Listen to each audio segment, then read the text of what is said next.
أنا أوجي TV iyo TikTok iyo meelaha ka daawanayo waxaa loo baahan yahay dadkan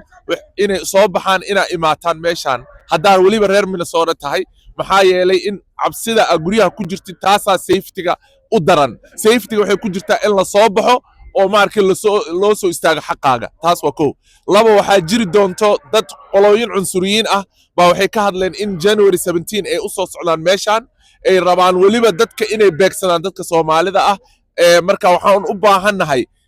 ka hortag inaan ka hortagno hadda waxa way masaajidadeena iyo community-geena kulligeen waxa way insha Allah waxa la gaarsiin doonaa in bari la soo baxo oo inta la imaado taasna waxay tusaysaa waxaan arkaynaa dadkeena bal inay soo baxayaan haddaana soo bixin oo maalinta 17ka ay imaato runtii dadkan masuwir kale oo khaldan ay naga bixinayaan maanta waxaan arkayay madaxweyne ku xigeenka iyo madaxweynahaba magaceena haayeen why because waxay diidayeen in dilka maanta ka dhacay oo gabadha Renee la dilay in lagu focus gareenin in khaladaadka iyo dhibaatooyinka ay wadaan ice in lagu focus gareenin waxay rabaan mar walba inay ku celiyaan sheekada Soomaalida inay gees u muquuqaan anaga waxa waaye waxaan rabaa dadkeena inaan u sheegno anaga kaliya ma dhibaatada dadkan oo dhan ku wada dhacaysa yaanan gooni kaliya u istaagin dadka aan la istaagno anagoo dadka la dagaalamayno at the same time inaan soo baxno oo iska celino cunsuriyiinta way soo socdaan waa January 17 ay soo socdaan ka horna insha Allah waxa ka tabaabulaysanayna waana ka hortagaan sameeyna waxa waay yaan loo soo bixin qoladaas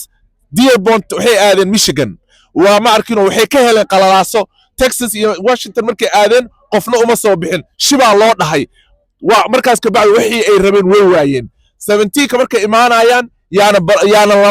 lala dagaalamin yaana loo soo bixin buuqa ay rabaan yaa loo sameeynin qoladan kale oo ice-ka oo meelaha wareegaysan waxay rabeen dagaal iyo protest iyo waxaas looma sameeynin waa u jeedaan dadka si nidaamsan ay u soo baxeen ay uga hortageen marka nidaamka aan ilaalino aan soo baxno aan ma arkino garab istaagno dadka reer Minnesota together ma arkino we can